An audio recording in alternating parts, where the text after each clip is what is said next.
Well, let's stay with the war in Ukraine now. And a source close to the White House National Security Advisor, Jake Sullivan, says he has held confidential talks with senior Russian officials aimed at reducing the risk of a broader war. Meanwhile, Russian forces are conducting new counter-offensives in the Donbass and are preparing for a new battle in Kherson. Well, joining me now is our defence and security analyst, Michael Clarke. Hi to you, Michael. Thanks for joining us. So these reports of potential talks between the US and Russia on the use of strategic nuclear weapons, how different is that from the back channels that we know exist already regarding nuclear weapons between Washington and Moscow? Yeah, I mean, these back channels, take place all the time. These sorts of communications are fairly standard. So Jake Sullivan is the National Security Advisor in Washington, and so he's an important insider. He's an important character in this respect. And Jake Sullivan, quite a youngish guy, actually, but he's very influential with Joe Biden and the team.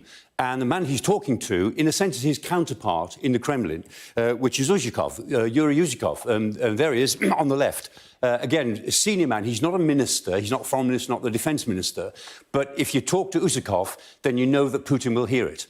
And what they are talking about, I think, is make sure that there are no accidents. In all crises, accidents tend to happen. Cuba crisis 80 years ago, this last month just passed, was full of near misses, full of accidents. And so what they're saying is, let's make sure that there are no accidents. But also, they're saying, I'm fairly sure, don't misunderstand us. The Americans will be saying to the Russians, through Uzhikov, don't even think about nuclear use. Don't even think about it, because we've gamed it out. We know what we will do, and we will react very, very strongly. They may specify what they'll do, maybe they won't. But it's a way of saying to the Russians, keeping the pressure on the Russians, don't even think about escalation that you are gladly talking about. I mean, Putin's speeches are full of escalatory rhetoric, and the Americans are just saying, tone it down. And to be honest, in the last couple of weeks, some of the nuclear rhetoric coming out of Russia does seem to have been toned down. So I suspect these talks may be having the desired effect. Certainly sobering stuff, nonetheless, that we're even discussing nuclear weapons, isn't it? Now, let's talk about what's happening on the battlefield. The latest in the eastern Donbass, Michael. There's been some pretty harrowing reports coming out. Lots of big stuff happening. Yeah, I mean, the big battle is that the Ukrainians are attacking between Svatove and Kreminna. They're trying to break that line, which the Russians are holding, the P-66 highway, between those two places. That's a key battle. But right in the middle of that, between Svatove and Kreminna, at Makivka, the Russians are counterattacking quite strongly. So it's quite a small place, Makivka, but they've pushed out to about 15 kilometres, about 25 kilometres north to south, and it's quite a big counterattack. The Ukrainians, in a sense, have let them come. They've gone to the high ground west of Makivka, and they're now artillery barraging the Russians. But that's a pretty big attack, and the Russians are trying to break this stranglehold which the Ukrainians have established over Svatove, Kreminna and the P-66, very important highway. Further south of Bakhmut, the Wagner group, who are the mercenaries who work for the Kremlin, they've been attacking Bakhmut for about 4 weeks now. Very, very powerful attacks, but they still haven't taken it. And we know from what's been happening at Bakhmut, they've got convicts in the front line, they've got mobilised men behind them and regulars behind them. And the regulars in the third line are known as the barrier troops, and their job is to shoot any of the convicts or the mobilised men who retreat.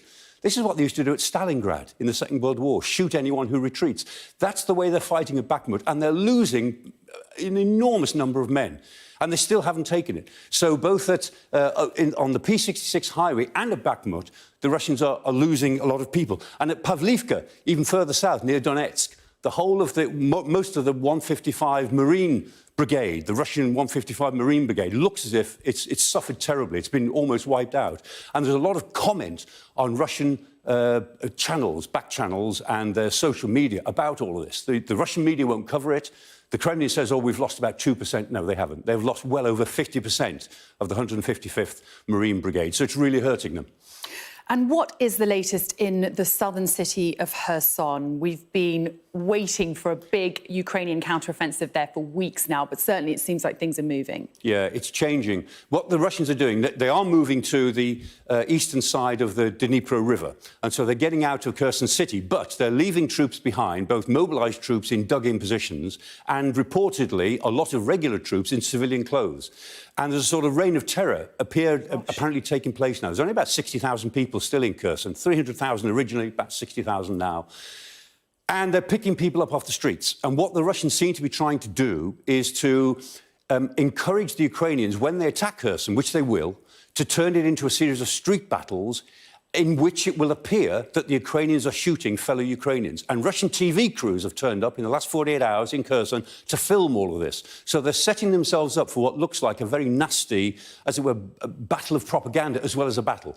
And meanwhile, the Ukrainians are moving against Novokhovka. That's important because Novokhovka controls the access to Kherson and the important dam at Novokhovka that we've talked about many times. That dam is critical both to the possibility of flooding further downstream. If the Russians blow the dam, it will flood the valley right through to Kherson.